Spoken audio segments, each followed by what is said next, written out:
আসসালামু আলাইকুম। প্রিয় শিক্ষার্থীবৃন্দ, আশা করি সবাই ভালো আছো। আমরা দৈনন্দিন বিজ্ঞানে যে ভৌত বিজ্ঞানের শুরুর দিকে যে অধ্যায়গুলো আছে, অনেকটা এটা বলা যায় যে রসায়নের পার্ট।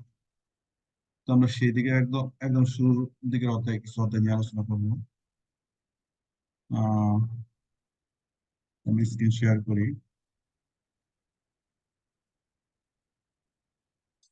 আচ্ছা, এখন দেখো, এখানে তো যেহেতু এটা জুমে ক্লাস, এখানে কিন্তু ওইভাবে বিভিন্ন অঙ্গভঙ্গি দিয়ে ওইভাবে বোঝানো সম্ভব না।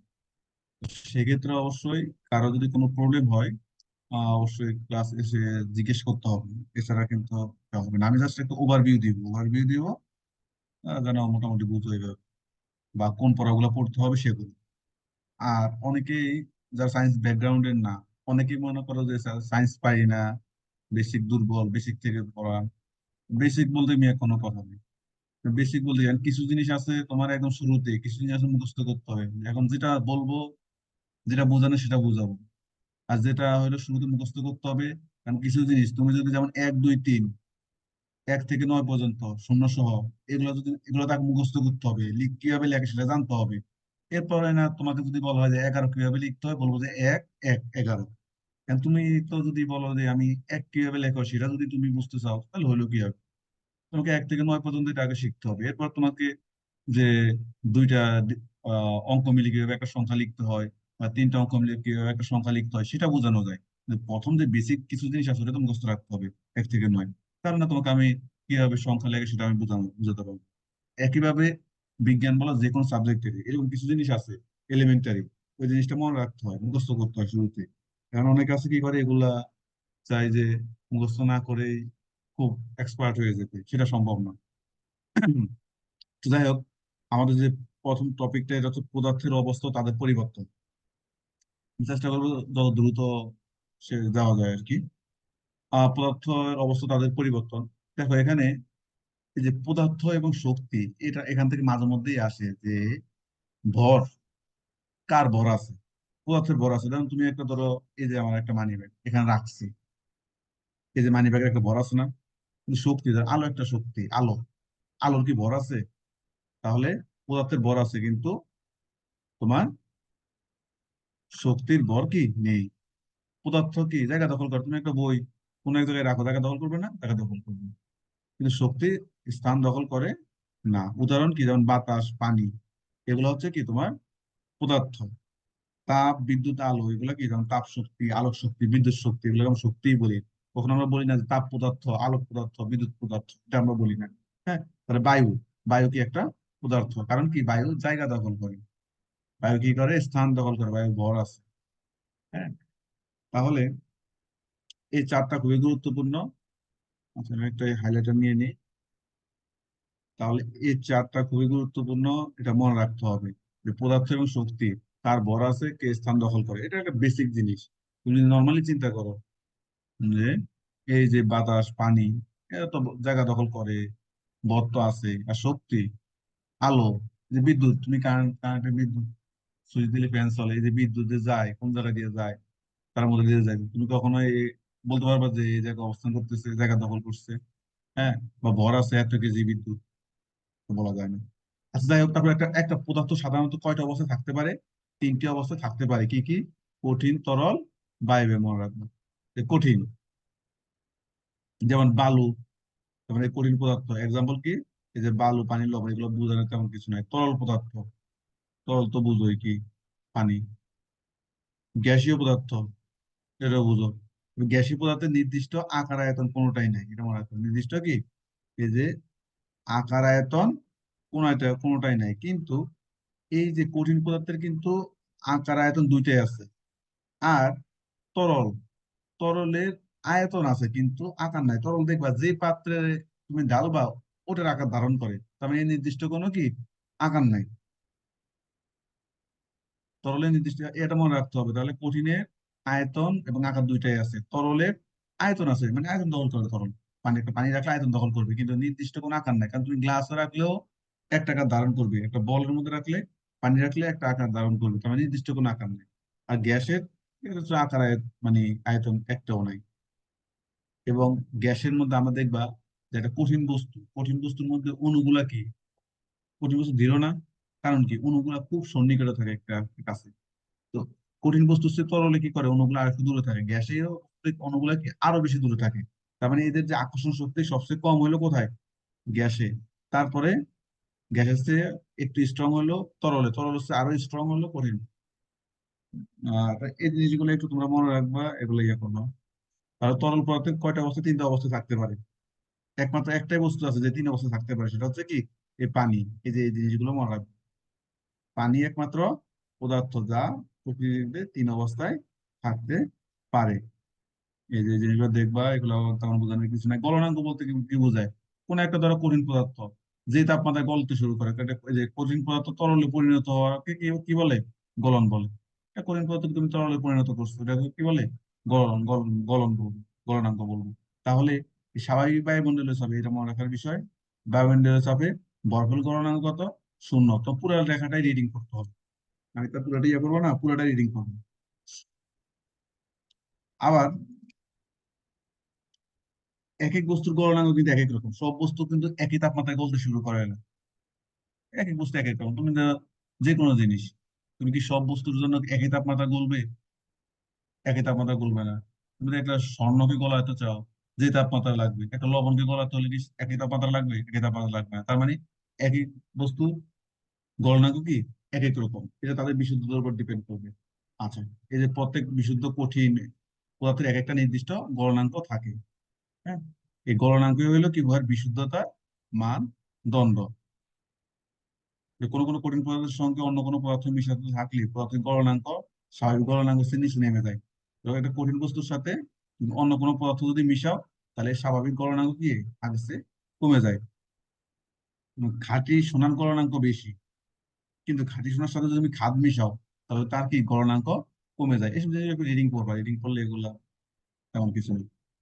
আর স্ফুটনাঙ্ক মানে কি, মানে তাপ দিলে যখন দেখবে তরল, তো তুমি তাপ দিলে এটা ফুটতে শুরু করে না, কারণ কি এর উষ্ণতা বেড়ে যায়। কারণ কি উষ্ণতা বেড়ে যায়, মানে তার মানে স্ফুটনাঙ্ক হচ্ছে কি, যেটা হলো তোমার ওই যে ফুটতে শুরু করে আর কি, যেটা মানে ফুটতে শুরু করে ওটাই তোমার স্ফুটনাঙ্ক। তাহলে তোমার স্বাভাবিক বায়ুমণ্ডল চাপে পানির স্ফুটনাঙ্ক কত, 100 ডিগ্রি সেন্টিগ্রেড, এটা মনে রাখতে হবে। উত্তোলনকে মানে কি, আমরা তো জানি যে কঠিন পদার্থকে, ধরো একটা বরফ, একটা কঠিন, এটাকে তাপ দিলে কি হবে, তরল হবে।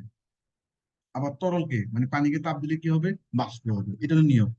যদি এমন হয় যে কঠিন পদার্থকে তুমি তাপ দিলে তরলে পরিণত না হয়ে সরাসরি কিসে পরিণত হবে, বাষ্পে পরিণত হবে, এইরকম পদার্থগুলোকে কি বলা হয়, ঊর্ধ্বপাতিত পদার্থ। আর বিষয়টাকে বলা হয় ঊর্ধ্বপাতন।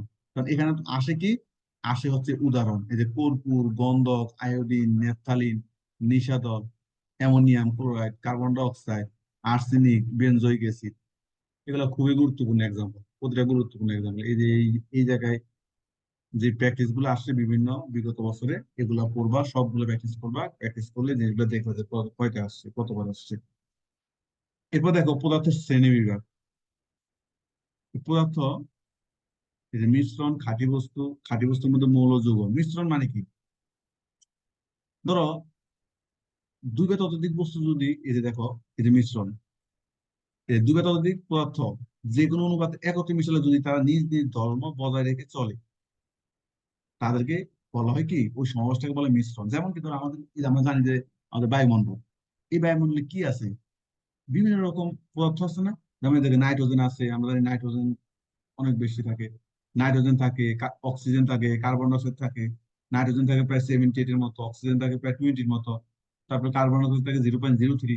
দেখো তার মানে এই বায়ুমণ্ডলে নাইট্রোজেন, অক্সিজেন, কার্বন ডাইঅক্সাইড আর অনেক কিছু আছে। তার মানে এরা কি তাদের নিজস্ব ধর্ম বজায় রেখে চলে না, নাকি সব এক হয়ে যায়, এক হয়ে একাকার হয়ে যায়, একাকার হয় না। এই বায়ুমণ্ডলে বিভিন্ন রকম তোমার পদার্থের মিশ্রণ আছে, বিভিন্ন রকম বস্তুগুলো আছে। এরা কি করে, তাদের নিজ নিজ বৈশিষ্ট্যগুলো, বিভিন্ন রকম যে পদার্থগুলো আছে, তাদের নিজ নিজ ধর্ম বজায় রেখে চলে, কেউ কার সাথে মিক্সড হয়ে যায় না। এটাকে বলা হয় কি, মিশ্রণ। তার মানে একত্রিত হয়ে যাবে না। আরেকটা আছে খাঁটি বস্তু। খাঁটি বস্তু হলো কোনটা, যদি যে বস্তুকে রাসায়নিক বিশ্লেষণ করলে মানে খাঁটি, অন্য কিছু পাওয়া যাবে না, এই যে খাঁটি বস্তু। খাঁটি বস্তু যেটাকে দেখো, খাঁটি বস্তু দুই রকম, এক হলো মৌল, এক হলো কি যৌগ। মৌল মানে কি, যেটাকে তুমি বিশ্লেষণ করবা, বিশ্লেষণ করলে এখানে অন্য কোনো কিছু পাবা না, অন্য কোনো কিছু রূপান্তর করতে পারবে না। দেখো, যে বস্তুকে রাসায়নিকভাবে বিশ্লেষণ করলে সহজে অন্য কোনো বস্তুতে রূপান্তর করা যায় না, যেমন কি হাইড্রোজেন, এটা একটা মৌল। হাইড্রোজেন বাংলা আর কি পাবা? অন্য কিছু পাবা? হাইড্রোজেনকে বাংলা কি অক্সিজেন পাবা? পাবা না। নাইট্রোজেন, নাইট্রোজেন বাংলা কি তুমি এই যে মলিবডেনাম, হাইড্রোজেন, এগুলো পাবা? পাবা না। নাইট্রোজেন বাংলা নাইট্রোজেনে আছে, অক্সিজেন অক্সিজেনে, সোনা সোনা, তামা তামা। কারণ এগুলো এক একটা কি মৌল। তাই এখানে মনে রাখতে হবে বর্তমানে মৌলের সংখ্যা আছে কত? 118টা। এর মধ্যে 98টা মৌল প্রকৃতিতে পাওয়া যায়। আর বাকি যে 20টা মৌল আছে, এই যে 118, 118 মানে 98টা পাওয়া যায় কি প্রকৃতিতে। আর বাকিগুলা কি কৃত্রিম উপায়ে ল্যাবরেটরিতে কি তৈরি করা হয় বা যায়। তাহলে এই হইলো 98 আর 20 মিলে 118। এই জিনিসগুলো একটু মনে রাখতে হবে। যৌগ, যৌগ মানে কি? এই যে আমরা মৌলের কথা বলছি, এখন এই যে দুই বা ততোধিক মৌল মিলে যদি কোন একটা জিনিস তৈরি করে, যেমন পানি, এই যে সংকেত দেখো, এই পানি, পানির সংকেত কি? H2O। দেখো তো এই পানির মধ্যে কে কে আছে? এই পানির মধ্যে হাইড্রোজেনও আছে, অক্সিজেনও আছে। তাহলে এখানে তুমি এটাকে বলতে পারবা যে পানি বলতে পারবা এই হাইড্রোজেন, এই অক্সিজেন, এ বলা যাবে না। কারণ এই পানির মধ্যে কারণ আমাদের হাইড্রোজেনের নির্দিষ্ট একটা বৈশিষ্ট্য আছে, ধর্ম আছে, অক্সিজেনের নির্দিষ্ট একটা বৈশিষ্ট্য আছে, ধর্ম আছে। কিন্তু তারা দুইজন মিলে যখন একাকার হয়ে যায়, তখন কিন্তু এই হাইড্রোজেনের বৈশিষ্ট্য শো করে না, আর এই অক্সিজেন তার অক্সিজেনের বৈশিষ্ট্য শো করে না। তাহলে কি করে? দুজন মিলে পানির বৈশিষ্ট্য শো করে। কারণ এটা হলো যৌগ। আর দুই বা ততোধিক মৌল মিলে যেটা গঠিত হবে সেটা হচ্ছে কি? যৌগ। তাহলে যখন যৌগ গঠিত হয়, তখন সেখানে মৌলের অস্তিত্ব থাকে না, মৌলের বৈশিষ্ট্য আর প্রকাশ করেনি। এটা সম্পূর্ণ নতুন ভিন্ন একটা জিনিস তৈরি করে। তাহলে এখানে পানি একটা সম্পূর্ণ একটা ভিন্ন জিনিস। এখানে যেমন আরেকটা দিচ্ছে যে সোডিয়াম ক্লোরাইড। সোডিয়াম ক্লোরাইডে কি আছে? সোডিয়াম আছে, ক্লোরিন আছে, ক্লোরাইড। তাহলে সোডিয়ামও বৈশিষ্ট্য প্রকাশ করে না, ক্লোরাইডের বৈশিষ্ট্য কি প্রকাশ করে না। দুইটা মিলে কি সোডিয়াম ক্লোরাইড, মানে লবণ। আমরা যে লবণ খাই, লবণের বৈশিষ্ট্য প্রকাশ করে। এরকম দুই বা ততোধিক মৌল মিলে যেটা গঠিত হবে সেটা হচ্ছে কি যৌগ বা যৌগিক পদার্থ। এসব জিনিসগুলো দেখবা, এসব জিনিসগুলো দেখবা। মাত্র একটু যে সম্ভব নয় এগুলো দেখানো। এই যে প্র্যাকটিস গুলো বিগত বছরে যা আসছে, এই জিনিসগুলো সব দেখতে হবে। যদি কোনোটাতে প্রবলেম থাকে সেটা দেখাবো। আচ্ছা, আমাদের আজকে এই লেকচারে আরেকটা জিনিস আছে, প্রতীক, সংকেত ও যোজ্যতা। এই যে আমি যে প্রথমে ক্লাস শুরু করার আগে যে কথাগুলো বলছিলাম, যে তোমাকে কিছু জিনিস মুখস্থ করতে হবে। মানে হাইড্রোজেনের সংকেত কি, সেটা তো তোমাকে কিভাবে বোঝাবে? তুমি যদি হাইড্রোজেন মানে এইচ, হাইড্রোজেনের কি বলে প্রতীক যে এইচ, এটা যদি তুমি মুখস্থ না করো, তোমার বেসিক বুঝাবে কিভাবে?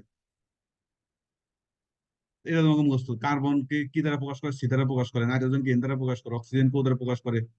ফ্লোরিন কে এফ, ফসফরাস কে কি পি। সাধারণত কি হয় তোমার, এই যে প্রতীকগুলো সাধারণত তাদের যে নাম, নামের প্রথম অক্ষর দিয়ে কি নেওয়া হয়।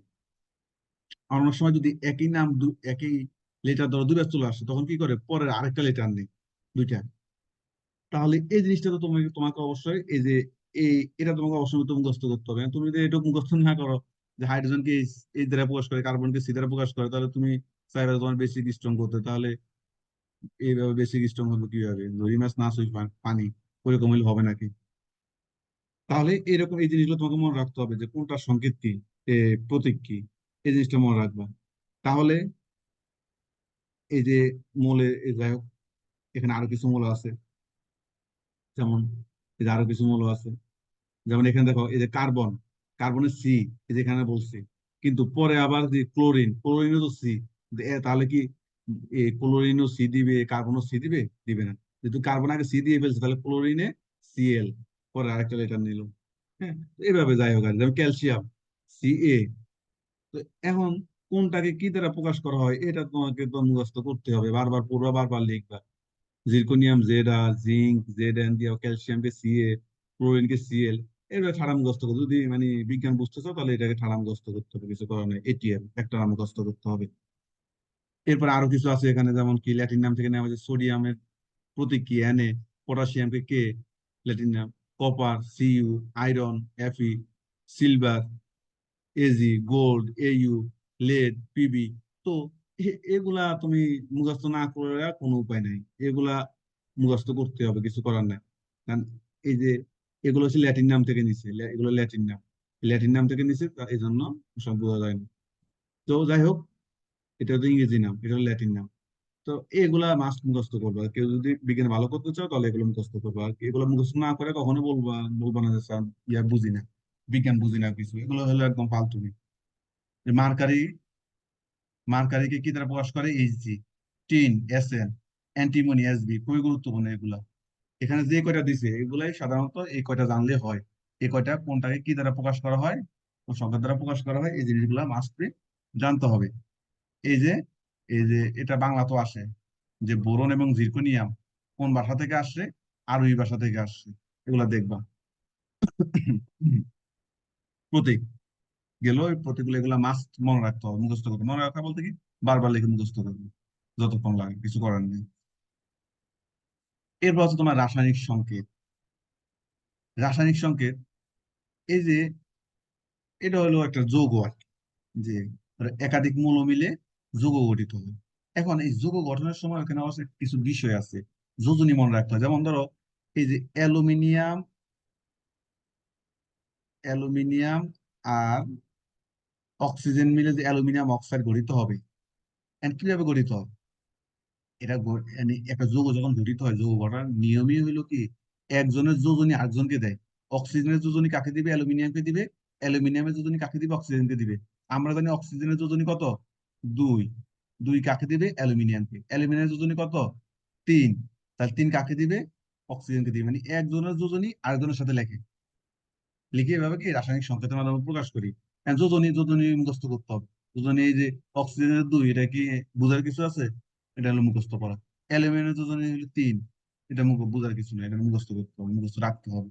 যোজনী, এখানে হয়তো যোজনী কিছু আছে, এই যে যোজনী আছে কিছু, এই যোজনীটা আচ্ছা পরে আসতেছি, দেখি। আমরা এখানে যেটুকু আলোচনা করছি সেটুকু বলে, তাহলে এই যে আমরা বলছি যে তোমার এই যে রাসায়নিক সংকেত কিভাবে লেখে, একজনের যোজনী আরেকজনকে দেয়। এই যে পানি, একটু এখন আমরা লিখছি যে পানি মানে কি, এই যে পানি মানে H2O, তাহলে এটা কিভাবে লিখছে? এই যে একটাকে বললাম অক্সিজেনের যোজনী কত? 2।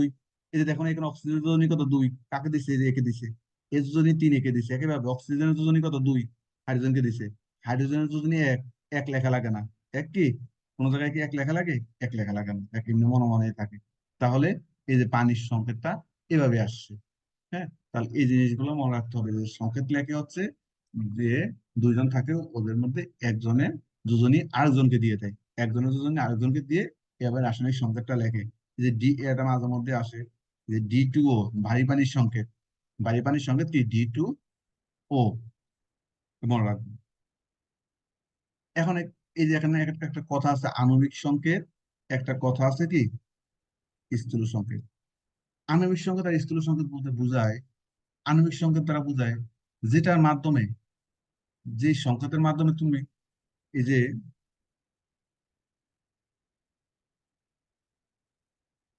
পুরোটা দেয়নি, ধরো আণবিক সংকেত বোঝায় যে সংকেতের মাধ্যমে তুমি প্রকৃত অবস্থাটা বুঝতে পারবা। এই যে যেমন গ্লুকোজ, এই গ্লুকোজের আণবিক সংকেত C6H12O6, আমরা গ্লুকোজ খাই না, C6H12O6। তার মানে এটা দেখে বোঝা যায় যে এখানে কার্বন আছে কয়টা? 6টা। হাইড্রোজেন আছে কয়টা? 12টা। অক্সিজেন আছে কয়টা? 6টা। মানে প্রকৃত অবস্থা বোঝা যায়। কিন্তু এটাকে যদি আমরা তোমার স্থূল সংখ্যা আকারে লিখি, তাহলে কি লিখবো? ধরো কার্বন আছে 6 অনুপাত, তারপর আছে ইয়ে আছে কত? হাইড্রোজেন আছে 12 অনুপাত, অক্সিজেন আছে কত? 6। তাহলে 6 12 6, অঙ্ক অঙ্ক করছো না? এটাকে আমরা কি করবি, সবগুলোকে যদি 6 দ্বারা ভাগ করি তাহলে কত হয়? 1 অনুপাত 6 দ্বারা 12কে ভাগ করলে 2 অনুপাত 6 দ্বারা 6কে ভাগ করলে 1, 1:2। এখন দেখো এটা 6 12 6 আণবিক সংকেতের স্থূল সংকেত হলো 1:1। 1:1 দেখে কখনো বোঝা যাবে যে প্রকৃতপক্ষে কার্বন আছে কয়টা? এখানে এখানে আমি স্থূল সংকেত হলো কি, কার্বন আছে একটা, হাইড্রোজেন আছে 2টা, অক্সিজেন আছে কত? একটা। তো এটা দেখে কি কখনো, এই স্থূল সংকেত দেখে কি কখনো কখনো প্রকৃত অবস্থা বোঝা যায় না, যে তুমি বুঝতে কয়টা, বুঝবা কয়টা এখানে কার্বন আছে কয়টা? এখানে দেখা যায় একটা, প্রকৃতপক্ষে কি একটা আছে গ্লুকোজে? প্রকৃতপক্ষে তো গ্লুকোজের কার্বন থাকে 6টা, প্রকৃতপক্ষে গ্লুকোজের হাইড্রোজেন থাকে 12টা। কিন্তু এই দুই দেখে কি কখনো বোঝা সম্ভব যে এখানে 12টা হাইড্রোজেন আছে? এই এক দেখে কি কখনো বোঝা সম্ভব যে অক্সিজেনের 6টা আছে? তার মানে যেটার মাধ্যমে প্রকৃত, যে সংকেতের মাধ্যমে প্রকৃত অবস্থা বোঝা যায় সেটাকে বলে আণবিক সংকেত, আর যেটার মাধ্যমে প্রকৃত অবস্থা বোঝা যায় না সেটাকে বলা হয় কি স্থূল সংকেত। এই যে দেখো এখানে বলছে যে গ্লুকোজের আণবিক সংকেত হলো C6H12O6। তো আবার এর যে ইয়ার সংকেত হচ্ছে কি স্থূল সংকেত হলো কত, 1:2:1। তাহলে এটা দেখে বোঝা যায়, কিন্তু এই 1:2:1 দেখে বোঝা যায় না যে কার্বন কয়টা, হাইড্রোজেন কয়টা, অক্সিজেন কয়টা। মানে এক, প্রকৃতপক্ষে তো ছয়টা আছে, তাহলে একের সাথে ছয়ের সম্পর্ক কি, এই জিনিসগুলো আর কি। মানে জাস্ট এটা ক্ষুদ্রতম আকারে প্রকাশ করছে, কিন্তু প্রকৃত অবস্থা বোঝা যায় না, এই জিনিসটা একটু মনে রাখার বিষয়। যেমন এই যে বেনজিন, আর একটা দিচ্ছে বেনজিনের আণবিক সংকেত হলো C6H6, স্থূল সংকেত CH। এখন তুমি কি এই যে সিএইচ দেখা কি কখনো বোঝা সম্ভব যে বেনজিনের প্রকৃত সংকেত হচ্ছে এখানে কার্বন ছিল ছয়টা, হাইড্রোজেন ছিল ছয়টা? বোঝা সম্ভব না। কিন্তু আণবিক সংকেত থেকে বোঝা সম্ভব যে কার্বন আছে ছয়টা, হাইড্রোজেন আছে ছয়টা। কিন্তু এটা দেখে সিএইচ দেখে কখনো বোঝা যায় না যে এখানে ছয়টা ছিল, এখানে ছয়টা ছিল। হ্যাঁ, এটাই। এরপর দেখো আরেকটা জিনিস আছে গাঠনিক সংকেত। মৌলিক ও যৌগিক পদার্থের অনুসমূহের মধ্যে বিভিন্ন পরমাণু যুক্ত হয়ে যে সংকেত গঠন করে গাঠনিক সংকেত। এই যে পানি, পানির গাঠনিক সংকেত কি, হাইড্রোজেন কয়টা, দুইটা, অক্সিজেন কয়টা, একটা। এই যে হাইড্রোজেন, এই যে দেখো এগুলো লেখার নিয়ম আছে, এই যে এইভাবে লিখছে একটা নিয়ম আছে। কারণ আমরা একটু আগে তোমাকে বলছিলাম অক্সিজেনের যোজনী কত, দুই। এই যে অক্সিজেনের যোজনী দেখো এখানে একটা টান, এই যে এই অক্সিজেন, অক্সিজেন এই একটা হাত দিয়ে একটা এ একটা হাইড্রোজেনকে ধরছে, আবার এখানে একটা হাত দিয়ে কি করছে, এ একটা হাইড্রোজেনকে ধরছে। তার মানে এ যোজনী এ এক দুই। কিন্তু হাইড্রোজেনের পাশে হাত এই হাইড্রোজেনের পাশে হাত কয়টা, একটা। এই হাইড্রোজেনের পাশে হাত কয়টা, এই একটা। তার মানে কি হাইড্রোজেনের যোজনী এক, অক্সিজেনের যোজনী কত, দুই। এটা হলো গাঠনিক সংকেত। ঠিক আছে। আবার ধরো H2 কে আমরা কিভাবে লিখি, এভাবে লিখি। এই যে ধরো গাঠনিক সংকেত এই, এটা দ্বারা কি বোঝায় যে দেখো এই হাইড্রোজেনের পাশে হাত কয়টা, এই একটা। এই হাইড্রোজেনের পাশে হাত কয়টা, একটা। তার মানে এদের হাইড্রোজেনের যোজনী কত করে, এক করে। এই কার্বন ডাইঅক্সাইডকে আমরা কিভাবে লিখি, কার্বনের যোজনী চার, কার্বনের যোজনী কত, চার। তার মানে এই কার্বন, কার্বন ডাই অক্সাইড মানে CO2, মানে কার্বন একটা, অক্সিজেন দুইটা। দুইটা হাত দিয়ে এখানে একটা অক্সিজেন ধরবে, আবার দুইটা হাত দিয়া এখানে একটা অক্সিজেন দিয়ে ধরবে। তার মানে দেখো অক্সিজেনের পাশে হাত কয়টা, দুইটা করে। এই অক্সিজেনের পাশে হাত কয়টা, দুইটা। এই পাশে তো হাত নাই। আর কার্বনের পাশে হাত কয়টা, দেখো কার্বনের এই পাশে হাত দুইটা, এই পাশে হাত দুইটা, মানে কার্বনের যোজনী চার। এগুলো হঠাৎ উপর চলে আসবে না। তার মানে এভাবে যে লেখা, বন্ধনী দিয়া কয়টা যোজনী, কয়টা বন্ধনী, এই যোজনী দ্বারা লেখা, এটাকে বলে গাঠনিক সংকেত। তো এগুলা একদিনে আসবে না, এগুলা প্রথমে পড়তে হবে, তারপর কিছু বুঝবা না, সেটা প্রশ্ন করতে হবে। প্রশ্ন করলে কিছু বলবো, তখন দেখা যায় যে আস্তে দুটো কনসেপ্টটা ক্লিয়ার হবে। এখন তোমাদের এখানে যে যোজনী বা যোজ্যতা, এই যোজনী হইলো এই যে একটা আমরা দেখলাম না, যোজনী মানে কি অপরের সাথে যুক্ত হওয়ার যে সক্ষমতা, ক্ষমতা, অপরের সাথে যুক্ত হওয়া। যে হাইড্রোজেন ও অক্সিজেন পরস্পরের সাথে যে যুক্ত হয়েছে কিসের মাধ্যমে, এই যোজনীর মাধ্যমে। বলছি না এই যে অক্সিজেন যোজনী দুই, হাইড্রোজেনকে দিছে, হাইড্রোজেন যোজনী এক, অক্সিজেনকে দিছে, অক্সিজেন এখানে এক লেখা লাগেনি। হ্যাঁ, তার মানে অপরের সাথে এই যোজ্যতা বা যোজনী বলতে কি বোঝায়, যে একটি মৌলের সাথে পরমাণু অপর মৌলের পরমাণুর সাথে যুক্ত হওয়ার ক্ষমতাকে বলা হয় কি, যোজ্যতা। সেখানে অনুপরমাণু কি আছে কথাটা। আচ্ছা, এখানে মাঝে মধ্যে এক কথা আসছে অণু, মাঝে মধ্যে কথা আসছে পরমাণু। এই যে দেখো হাইড্রোজেনকে আমরা যখন এভাবে লিখি H2, এটা একটা অণু। H2 মানে কি, এখানে কয়টা হাইড্রোজেন আছে, দুইটা হাইড্রোজেন। এভাবে আছে না, এই যে গাঠনিক সংকেত দেখাইছিলাম, হাইড্রোজেন আছে কয়টা, দুইটা, এভাবে থাকে। মানে এখানে এটা এই হাইড্রোজেন একটা পরমাণু, এই হাইড্রোজেন একটা পরমাণু, এই দুইটা পরমাণু মিলে কি গঠিত হয়েছে, এই একটা অণু, এটা একটা অণু, হাইড্রোজেন অণু। এটা একটা পরমাণু, এটা একটা পরমাণু। তার মানে পরমাণু মিলে কি গঠিত হয়, অণু গঠিত হয়। এটা হলো, তার মানে এই যে আমরা বলছি যে যখন এই যে একাধিক একাধিক পরমাণু পরস্পরের সাথে যুক্ত হওয়ার যে ক্ষমতাটা, ওই ক্ষমতা হলো কি তাদের যোজ্যতা। হ্যাঁ, তাহলে এই জিনিসগুলো একটু দেখতে হবে।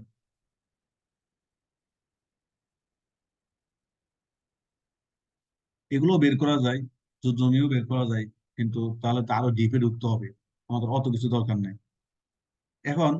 এই যে দেখো যোজনী এক কার আছে, এক যোজনী কার, hydrogen, lithium, potassium, chlorine, fluorine, bromine. দুই আছে কার, ক্যালসিয়াম, ম্যাগনেসিয়াম, জিঙ্ক। ও তিন আছে কার, অ্যালুমিনিয়াম। এই যে বললাম না অ্যালুমিনিয়াম, অ্যালুমিনিয়াম অক্সাইড। তো এই যোজনীটা মুখস্থ করতে হবে। এক আছে কার? হাইড্রোজেন, এই যে লিনা, হাইড্রোজেন হাই, হাইড্রোজেন লিনা, এলায়নে লিনাকে কি করছে? লিনাকে কি করছে? যাই হোক, ক্লোরিন ফ্লোরিন ব্রোমিন। হ্যাঁ, তো এগুলো মনে রাখবে, এই সবগুলো হলো এক যোজনী, এই সবগুলো হচ্ছে কি দুই যোজনী। ঠিক আছে, অ্যালুমিনিয়াম হচ্ছে কত যোজনী? তিন যোজনী। এরপরে দেখো আবার আছে সালফারের যোজনী, কয়েকটা আছে, দুইটা হয়, চার হয়, ছয় হয়। নাইট্রোজেনের যোজনী দুইটা, তিন হয়, পাঁচ হয়। ফসফরাসের যোজনী দুইটা, তিন হয়, পাঁচ হয়। এই যে তোমার গোল্ডের যোজনী এক হয়, তিন হয়। আয়রনের যোজনী দুই হয়, তিন হয়। কপারের যোজনী এক হয়, দুই হয়। তার মানে এইটা টানা মুখস্থ করবো, কিছু করার নেই। স্যারের টেকনিক দেওয়া যায়, টেকনিক এগুলো দিব না, এগুলো মুখস্থ করবো। মানে পড়তে চাই বা এগুলো আয়ত্ত টানবে না, তাহলে তো হয় না। এটা মুখস্থ রাখা আমারই কিছু না, চাইলেই সম্ভব। তাহলে এটা মনে রাখতে হবে। হ্যাঁ, কার্যজনিকতা। যোগমূলক কি? অনেক সময় দেখা যায় যে একাধিক পরমাণু, কিছু কিছু পরমাণু আছে এরা একলা থাকতে ভালো লাগে না। এর অলওয়েজ কি লাগবে? লগে কারো লাগে। এই যে নাইট্রোজেন হাইড্রোজেন, এরা সাধারণত কি করে? এরা মিলে এই অবস্থা থাকতে পছন্দ করে, অ্যামোনিয়াম। এই যে দেখো, ভিন্ন ভিন্ন মৌলের পরমাণু সমন্বয়ে গঠিত পরমাণু গুচ্ছ যখন বৈদ্যুতিক আদান যুক্ত হয়। আদান বলতে কোনটা? প্লাস চার্জ বা মাইনাস চার্জ। তো মাঝে মধ্যে এরকম হয় যে অনেকগুলা বিভিন্ন রকম পরমাণু কি করে একত্র হয়ে তারা চার্জ যুক্ত হয়, মানে হয় প্লাস না হয় কি মাইনাস যুক্ত হয়ে অবস্থান করতে তারা ভালো লাগে আর কি। এরকম যারা আছে তাকে বলে যৌগমূল। মানে দেখো এখানে এই যে NH4 এ কে আছে? নাইট্রোজেন আছে, হাইড্রোজেন আছে। নাইট্রোজেনের একটা, হাইড্রোজেন চারটা। হাইড্রোজেনের একটা পরমাণু, হাইড্রোজেনের চারটা পরমাণু মিলে তারা কি এই যে আদান অবস্থায় আছে, চার্জিত অবস্থায় আছে। এই যে দেখো নাইট্রেট, নাইট্রোজেনের একটা, অক্সিজেন তিনটা, চার্জ মাইনাস চার্জ অবস্থা আছে। সালফেট, সালফার একটা, অক্সিজেন চারটা, এই যে মাইনাস চার্জ অবস্থায় আছে। কার্বনেট, এই কার্বন আর অক্সিজেন মাইনাস চার্জ। ফসফেট, আচ্ছা, মাইনাস চার্জ। তার মানে অ্যামোনিয়াম ছাড়া বাকি সবগুলাই কি আছে এখানে? মাইনাস আছে। তার মানে এরা হচ্ছে কি তোমার যৌগমূলক। তার মানে যৌগমূলক মানে কি? যদি মানে একাধিক বিভিন্ন রকম পরমাণু গুলো তারা একত্র সহাবস্থানের মাধ্যমে তাদের মধ্যে একটা চার্জের সৃষ্টি হয়, হয় প্লাস হইতে পারে, মাইনাস হইতে পারে। এই জিনিসগুলো একটু দেখতে হবে। হ্যাঁ, এর মধ্যে কি বুঝো না বুঝো না সেটা আমাকে প্রশ্ন করলে হয়তো আমি তখন বলে দিতে পারবো। ধন্যবাদ। তাহলে আজকের ক্লাস তাহলে এতটুকুই থাকো।